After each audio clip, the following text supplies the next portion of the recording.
We are going to look like Florida before too long, where 1 in 5 people in our population will actually be 65 years and older, and a significant over 6% of that will be 85 and over.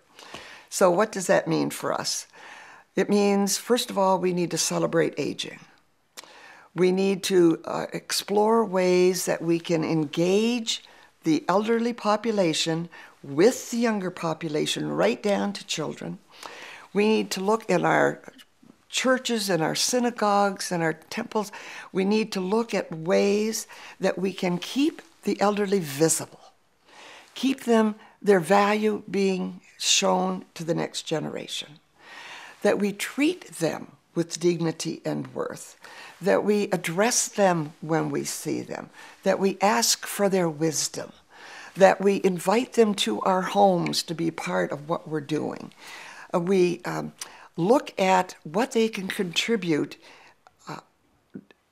in wisdom to the next generation. When I think of some older people that I know who still are serving on major boards, I'm on a board of the Mass Society for Aiding Released Prisoners, and some of the men who've just gone off it are in their 80s. Minds are sharp. They have history that helps us to avoid caveats of making quick decisions without looking at the consequences. Also, we need to be paying attention to the victimization of the elderly. You read in the paper all the time, alerts to the elderly because of this scam. You have identity theft. You have the elderly being abused. You have the elderly being neglected. An example in the newspaper in the last 2 weeks, an 80-year-old woman was found dead in her chair because her family had abused and neglected her. You find people take advantage of the money of their elderly. I will take your house for you, and then you can live in it.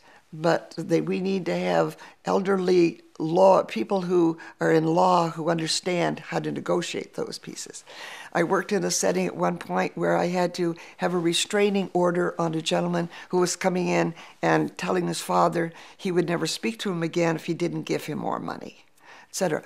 So you have lots of types of abuse. People often think it's in nursing homes or in elder care that the abuse happens. That is rare. That is rare.